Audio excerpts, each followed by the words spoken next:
This is Dan and Angela with Ex Worldwide Truth Seekers, and we are interviewing our guest, Scott Williams, tonight. He's an ex Worldwide Truth Seeker. I guess you're seeking truth, Scott, right? Yeah, sure. Something to do. So Scott was born in 1967 and attended the Cincinnati West Church while he attended the Worldwide Church of God, with his father holding the office of elder in the church. Scott attended the Worldwide Church of God until the big split in the late 90s, and finds that he still seeks to distance himself even after 30 years. Well, we'll just be sharing our hearts here with you tonight, and Scott's hoping to share his journey with the goal in mind of bringing a little hope and encouragement to those who are struggling right now. So hopefully we can accomplish that. And welcome, Scott. Welcome. Hello. How are you doing tonight? Good, great. Doing good. We're curious to hear about your journey, Scott. As you know, Angela was a worldwide truth seeker as well that left, right? Yep. And still got family in there.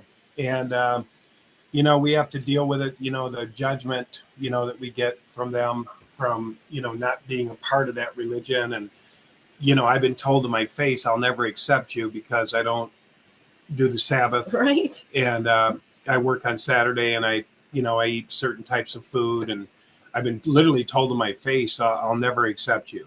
And I said, wow, I had no idea that this kind of stuff went on in religions, these kind of belief systems. And imagine a person telling me I will not accept you because you don't believe like me. Yeah, this is my mother. So I married an unbeliever, everyone. So if my. Ex-Jehovah's Witness. My mom she just couldn't stand it. And literally right in front of Dan, his back was right. She was right by, he was sitting in a little bench, and she's walking by and talking to her friend and said, "That guy right there, see that guy? My husband, that's my daughter's husband, and I will never accept him." It was just so awful because he could hear every single word of it. You can tell I'm really upset that even after it happened. And, but again, it was because he won't do what he's supposed to be doing. He's leading me down the wrong road and not encouraging me to keep the Sabbath day and not encouraging me to eat the right foods, not going to the holy days, and we're just doing everything wrong. I don't think I'm going to talk to him either. I may be Satan. Part of the dark forces. We're looking forward to hearing how you got into this thing and why you exited. What was it like in there? Kind of how'd you get started? What was it like in there? Was it as crazy? We hear variety of opinions, don't we, Angela? Oh, yeah. We have people say, it was wonderful in there. It was just great. I don't know what you're talking about. Then we hear, oh, my God, it was abusive and spanking babies and all these stories. But we want to know, Scott, what was it like for you in there, and how'd you get involved? In good old Cincinnati, Ohio. In Ohio. Yeah, we're scared of Ohio. Just like it all depends. I mean, there's, because it's so many different situations that you go through. And, when you come into situations that relate to the church, it can get really crazy, or they can be like best times of your whole life. So, that's where you just have to like filter out. It's kind of like the confusing thing about it is that, how you can have like so much joy with certain aspects of it. And then, the other parts of it are so toxic and very unhealthy. But it started my mother back in 1963. She started listening to the Radio Church of God on the radio while she was doing house cleaning and things like that. And then she started reading the Plain Truth magazine. And then I think, I guess she made a phone call or whatever. And then two guys in suits showed up at the front door. And, my dad let them in. And he's like, who are these guys in suits and, coming in here and talking to my wife. And, so then, I guess the meeting, she got approval or whatever. And then she started attending church. And then after that, so my dad told me stories where he was thought it was, he was kind of concerned, his wife was getting involved in some kind of, strange group or whatever like that. But then after, I'm not sure like how long of the time period was, but soon after that, he started attending. So I think he just got curious and then just started going. And then they just started both going to church in 63 in Cincinnati, and like right when they just started a new a new church here with Catherwood. He like started the church in Cincinnati. I don't know if you're familiar with him, but he was like one of the big ministers back in the day. And then yeah, so they started in 63, and then I was born in 67, and raised up, great. My parents are great. I have three older sisters. I'm the youngest son, and just went through the typical church thing, where I just attended school.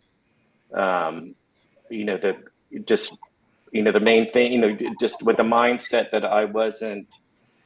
Um, I would be in school, but I always knew that I wasn't part. I wasn't part of anybody. I knew that I was a different person. I wasn't part. These are all worldly people, and the kids sitting next to me. Everybody was just kind of distant. There was always a wall up. Anytime that when you're raised up in a church like that, there's always a constant wall up whenever you're around people that are worldly people. Yeah. And then so I never all through grade school and junior high and high school, I didn't take school seriously at all because, for one thing, it was worldly and it wasn't important, and the end of the world's going to be coming up here in 6 months. So it's just like why, there's no incentive to, like, why should I, like this is like what this isn't important, so I'm just gonna, I pretty much I just goofed off and had like a really fun time. Never, just got by with my grades and got into, and it got me into a lot of trouble too, because I was like above the law all the time. That was like another thing, is that I never really felt like like I could get away with stuff because I knew I was more blessed than everybody in the whole school. So then, I was pretty much, but I knew more than my teachers, because I'm a called out one. I remember thinking that when I was a kid. I remember like one incident. I remember I got in trouble. I did something like I forget what it was, but I remember the teacher yelling at me. I was probably like in the third grade, fourth grade, and I remember the teacher yelling at me. And then I remember thinking in my mind, like, oh, like, well, someday, while she's yelling at me, I remember like someday I'm going to be ruling over her as a, because I'm going to be one of the rulers in the kingdom. So, I felt sorry for her, like, oh, like she has no idea, like who she's talking to. Just, I think about this memory. Were you going to rule over on earth or when you get to heaven? Well, but when first there was a tribulation. I'm sure that like the whole story, like first there was a tribulation, and then the whole church would go off to the place of safety, and then after that, Christ would return, and then during that time period, that we would rule and rebuild the earth basically, while all the people are resurrected, and that whole time period for 1,000 years, and then Satan would be released, and then finally after that, then we'd go off and then be spirit beings populating the other planets and having our own planet, and we're basically going to become a god ourselves. Wow. Yeah. So it's kind of like Mormon in a way, only we don't get all the wives. Yeah, you guys didn't Mormons, you're going to run your own planet. I wondered where that concept came from, because I think that Armstrong, I think he basically, I don't know, intentionally or because he did read a lot, that he just basically combines Jehovah's Witness, Mormonism, Judaism, Christianity, and just mashed it all together and created the Worldwide Church of God. And I think and I just think from his readings, because he did a lot of studying, a lot of research, and I think that he just stumbled upon these booklets and stories that he would hear, and he just came up with all this. Yeah, so. Water. Hold on. I'll be right back. I have to get some hot water. That was the reason I asked, because witnesses had the earthly hope too, that there were only 144,000 going to heaven, and we were going to remain on earth.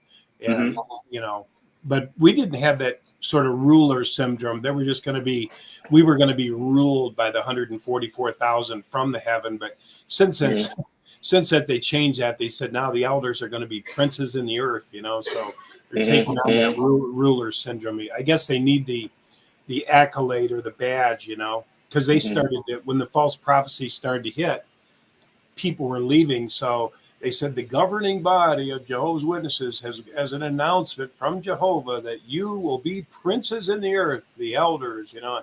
So they slapped a badge on them and they kept most of them in, you know. Yep. So, yeah, and then so you know, just went through school, you know, the whole separation with, you know, not celebrating birthdays. You know, when the teacher would have to, you know, when it was somebody's birthday in the classroom, and they usually would have the kids saying or whatever, have, you know, to have a card or whatever. So, you know, I had to opt out of that. And then, you know, during the holidays, you know, Christmas and Easter, all that, where you know, I would pull out of class, you know, when the whole school is singing and having a play and dressing up. I'm sitting alone in the hallway all by myself, you know, just hearing them like sing and stuff, you know. Did you wish you could be part of it? I don't know, because I think I would, but just knowing that, you know, well, I'm doing the right thing. I'm doing so much more that, you know, the more that you do that kind of denial stuff, the more that you're going to be blessed in the kingdom. So definitely, I was doing the best thing in the world. I know it's hard, but you still do it. We got sent out for the flag too. Did you guys have to set out for the flag, or were you part of the world or not part of the world that way? No, we were allowed to say the Pledge of Allegiance. We got escorted to the hallway for the flag. They go to the flag and they go, "What's this freak doing? Where are they taking him? You know, is he anti-government?" We're like, "No, we're neutral. We're special." You know, so we were exited to the hallway. But there was aspects like that with the church, with worldwide too, because we weren't allowed to vote and things like that. But you know, there was a, you know, the separation with the, you know, that you don't get involved with politics or any kind of like government. Jehovah's Witnesses. And then then you know, when I was young, at the beginning of school year, you know, you would, at your second week of school, you would have to go around to all your teachers and hand them a note that says that you're going to be going away for a religious retreat in Florida. So, you know, you go get get 2 weeks of work for me together so that I can go away. Scott, you're going to Disneyland, only different. Which I never thought that, but I could imagine what the teacher would think. It's like you were just had 3 months of vacation, and now your parents are taking you out of vacation. You know, they just consider it vacation, you know, after you've been back in school for 2 weeks. You know, it's like, you know, just what I did. You know, kind of fun. I really enjoyed that. I really did. All of it was a good memory with regard to that. Where did you guys typically go to the feast when you were growing up? Usually it was the Ozarks and mainly Florida, St. Pete. Oh, wow. Area. Yeah. That was like our family's favorite place that we would go to a lot. Did you remember your dad struggling to, you know, do the first, second, and then third tithe when you did the third tithe every so many years that you had to do that? Do you remember him struggling? No. My parents didn't really, I don't think they really talked about that kind of stuff, like any kind of, you know, how, you know, monetary kind of thing. But, but I know that a lot of family members did. I mean, really bad, you know, because, you know, with my dad being an elder, you know, you would overhear situations or, you know, things of other people that my dad would talk to in the church. And because my dad was constantly on the phone. I mean, he would come home from work. My dad was an engineer. And then when he would come home from work, he would be on the phone like until 10, 11 at night, just talking to different people on the phone, counseling other members in the church. And Wow. then, so then you would hear, different stories of, what's going on with my dad talking to my mom about it. And there was a lot of people that they did flat out didn't have any money and just, still did it. And, and just like struggled throughout the year. And I couldn't imagine like some of the stuff that, children and family members had to, that were, the basic needs that should have been taken care of and weren't, dealt with. Yeah. I had Yeah. to chuckle a little bit when the guys were calling your dad for counseling. I had to chuckle because I remembered that that the confidentiality wasn't there. He gets off the phone with a poor guy. He looks over his wife. Yeah, Charlie's screwing up. Oh I mean? yeah, I know, yeah, definitely. And then you would always have like the same people that would call, almost on a daily basis. These are people probably struggling with some serious psychological conditions and not getting any real professional help. So they called my dad. Right. And then my dad, he has all the answers, because he's an elder in the church. So, they rely on him. Oh. And, yeah, I mean, yeah, that's a whole nother, issue is just all the people that were struggling with mental conditions never really did any, went out and. How did you feel about that, being that, you couldn't really be with your dad or, go out and play ball or do the normal things because your dad was tied up with people that were having. Yeah. Oh yeah. It was. Well, I just thought he was doing what he was doing, God's work. So, I never really thought about it until I was older and realized like all those times that I never, that I never really had my dad.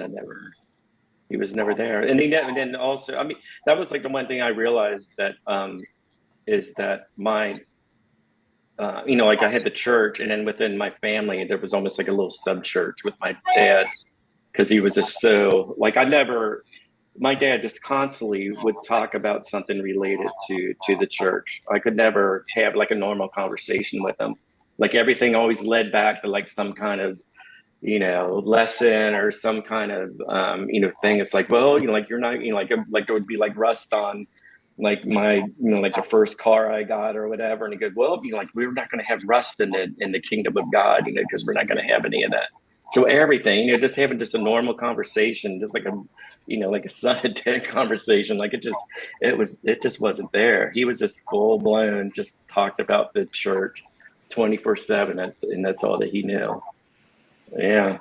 Yeah. Wow. That's something. Yeah. But were you allowed to play like sports outside of the church? Like our kingdom halls, we didn't have sports within them, but I know Worldwide had sports, I think, within them. But were you allowed to play like football, college, high school football, and participate in the school events, or were you have to be separate from them? Well, most kids are raised in the church. You can play because most of the events were on Friday or in Saturday. So, most of the games were on Saturday. So, all the, majority of the children didn't play, except for the ones that didn't tell anybody, and they would, still enroll their kids. And which I found out, after getting out of the church and like talking to people, it's like, I would freak out. Like, I would be like, you gotta, like they say, oh man, like we went to games on Friday night and stuff. It's like, what are you talking about? So you actually played, in sports in Friday? Like, what are you like? Yeah, it was just so bizarre. Like, because I took everything completely serious. I mean, I did everything and thought I was going to be totally condemned if I didn't do something, if I did something wrong. And then once I got out and talked to people, it's just amazing. Just like even like ties, like, oh no, I never really kept ties. Like I never kept third ties. I just like, just saved up whatever I could take, save up and, just finding out these stories. Like, what are you talking about? Like you had to, or else you're going to be, kicked out into eternal darkness. Right. And then these people are just like living normal lives. And it's like, oh, yeah. Crazy. Hey, Scott, while you're just kind of talking to us, will you just make sure your volume's up? On our end, we had to turn it up full bore so that we could hear you. So I want to make sure on your end it's going to record okay. You can hear okay on your end, right? Yeah, yes. Yep. Can you hear me? Yeah, we can hear you good. Yep. Just want to make sure so we have a good recording. So Scott, so what happens after this? So is this pretty early on, before you were starting to think, did you ever start to think like something's wrong, or was it after the split or before the split, or when did you start like thinking something's wrong? What am I in here? Yeah. Did you ever have, was it like that, or did you get pissed off? No, not until the 90s when DeKoch, when that whole, after Armstrong died and DeKoch came in and, had to do doctrine change. And then that's where that's basically where I started to think like, there's something weird going on, but I just thought it was an end time thing, and the Laodiceans were going to take over the church, and that, that was like part of the prophecy that was going to happen. But then it didn't really, and then after, after a while, I just like realized like there's, I just started not attending, because I didn't know, because everybody split up, there was like 10 churches that branched off in like 2 years. And then, that's where I like started to think like, so which one's the right church? Like they can't all be the right church. And it's just like, I didn't really start thinking critically until it was probably like 95, when I was in my, late 20s, early. Did he stay with the old, or did he branch off into the new Christian version? My dad went to United. And then that was a big controversy, because my parents went to United. And then I think it was my mother started going with another church, or they started going to these two different churches, and then my dad got kicked out of United for doing that. Basically, I mean, they told him like, you can't keep on going to these different churches and stuff, and you got to stick with that. And then and I think they just took away his title of being an elder, and and all that, for after 30 years of service. He was investigating the other churches. Is that what he was doing? Yeah, I think so. Yeah, I mean, I wasn't here. I was living out of town while, like in 95, because I moved away down to Miami, and then so that I was down there while the church was falling apart. So all this stuff was going on back home. How old were you at that point, Scott? I was like 27, 28 or whatever. Yeah. Yeah. And then, so I was living down in Miami when the church like started to fall apart. And then I was at work one day, and I get a phone call from my sister, and she goes, she just immediately says, mom has 3 months to live. Oh, geez. And I was like, and I was like, what? Like, what's going on? And then she told me that my mom had breast cancer. Oh, wow. So and then she just got a report, that she only has 3 months to live. And then so I was living down in Florida, and then that's where I decided like I gotta move, I gotta go back home to go be with my dad and be with the family and stuff, and be with my mom. So I packed up everything and went back to Cincinnati, and that's when things really started to fall apart. And then so I went to my parents' house. I drove back, packed up all my stuff, drove back, opened the door. My mom's standing there in a robe.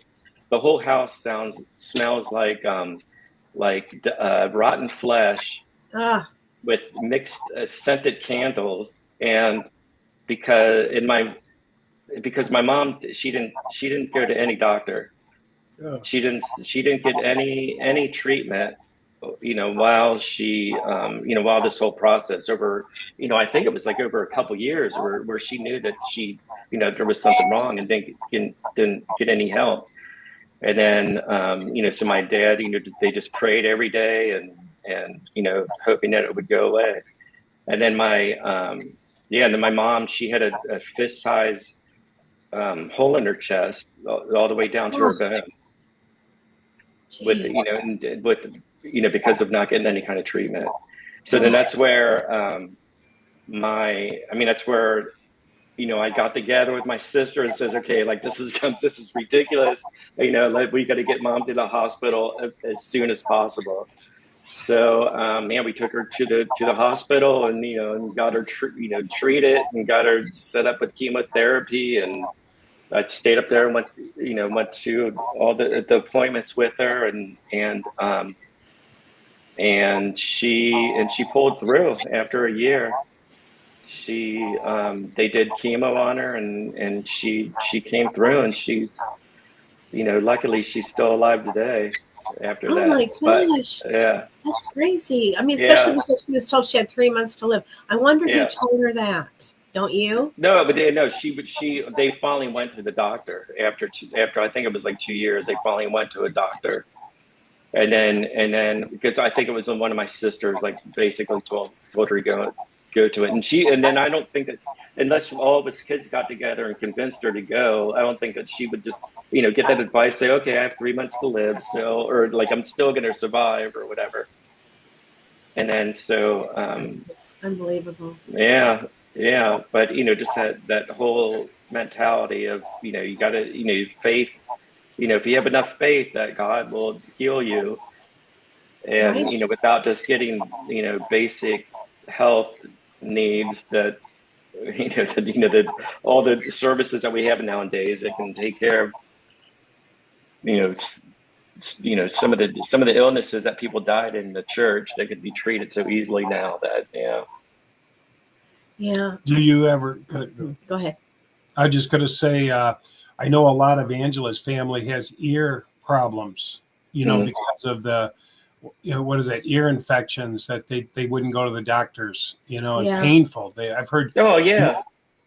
All kinds of things. We had whooping cough. We had 6 children in my family, and they all had the whooping cough. I remember I had an ear infection that lasted, I don't know, a couple of months. I missed a whole month of school because of it. But no doctor, just put olive Yeah. oil in the ear, and I just had to suffer until, I don't know. Yeah, that was my whole childhood. Gosh.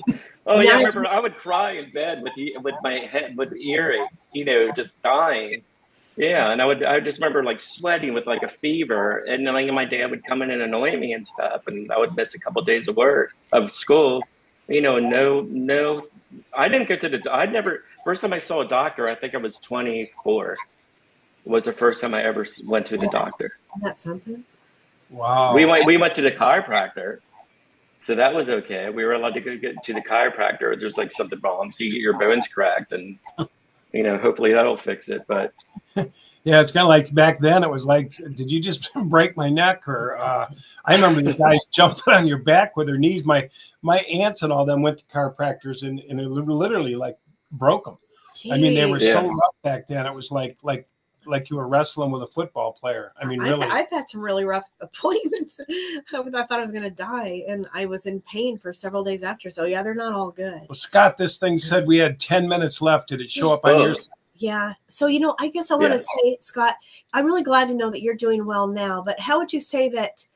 What would you say is a takeaway from all of this that is changing for the better? How about that? Do you feel like some things are you're glad that you went through it now, or do you still? oh yeah, definitely. Yeah, because after the church split up, I wasn't able to. I basically lost my mind for 10 years. I didn't. They say that like when you're raised up in a cult like that, the way that every memory is interlaid with another thought process that the church teaching interweaves with it. So basically, every memory that you have, there's some kind of church filter that it went through before it was imprinted in your memory. So then once you get out, it's basically it's basically like pulling a rug apart. Like you have one strand's going one way, which is your memories, and you have another strand that's there. That's all of your filters and all the things that went through all of your memories interweaved with the church. And then when you get out, it basically rips that whole strand of all those threads out, and the whole rug falls apart. Interesting. I mean, I know I still struggle with some things, and definitely the not enoughness. Did you get past that? I'm not ever doing enough. I mean, did you always kind of feel like you were doing right anyway when you were in there, and you felt good about that? But I mean, for me, it was like my mother made me feel like nothing I did was ever good enough. Mm-hmm.